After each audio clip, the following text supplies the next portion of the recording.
بسم الله الرحمن الرحيم. عن العباس رضي الله تعالى عنه قال قال رسول الله صلى الله تعالى عليه وسلم: ذاق طعم الإيمان من رضي بالله ربا وبالإسلام دينا وبمحمد رسولا. رواہ مسلم۔ نبی کریم صلی اللہ علیہ وسلم نے ارشاد فرمایا، اس شخص نے ایمان کا ذائقہ چکھ لیا جو اللہ کے رب ہونے پر، اسلام کے دین ہونے پر اور محمد صلی اللہ علیہ وسلم کے رسول ہونے پر دل سے راضی ہو گیا۔ دوستو، ہم بات کر رہے ہیں ایمان اور اسلام کے متعلق، اور نبی پاک صلی اللہ علیہ وسلم فرما رہے ہیں کہ اس شخص نے ایمان کا ذائقہ چکھا ہے جو تین چیزوں پر دل سے راضی ہو گیا: اللہ کے رب ہونے پر راضی ہو جائے، اسلام کے دین ہونے پر راضی ہو جائے اور محمد صلی اللہ علیہ وسلم کے رسول ہونے پر راضی ہو جائے۔ دوستو، اب دیکھنا یہ ہے کہ ہم لوگ دل سے ان تین چیزوں پر راضی ہیں۔ کیا ہم دل سے اللہ کے رب ہونے پر راضی ہیں؟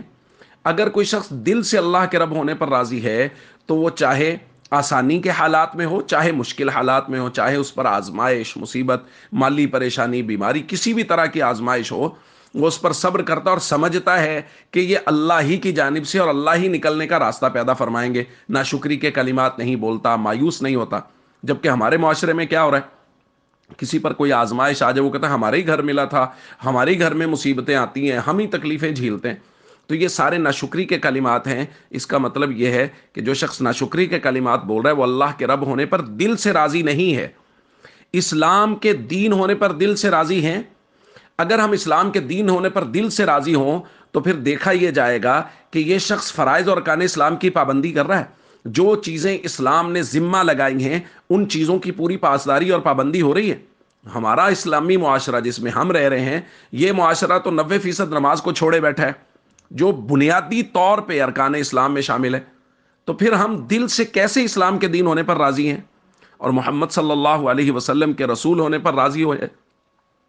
تو بھائی، یہ چیزیں بڑی ضروری ہیں۔ اگر ایمان کا ذائقہ چکھنا ہے تو پھر دل سے راضی ہونا پڑے گا۔ پھر کوئی بھی پریشانی ہو، اللہ کی طرف سے اللہ نکلنے کا سبب بھی بنائیں گے۔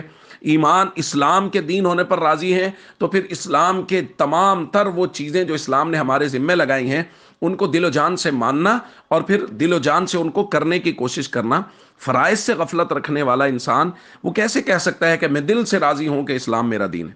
اس لیے ہم سب کو چاہیے ہم دل سے راضی ہوں تاکہ ہم ایمان کا ذائقہ چکھ لیں۔ السلام علیکم ورحمۃ اللہ وبرکاتہ۔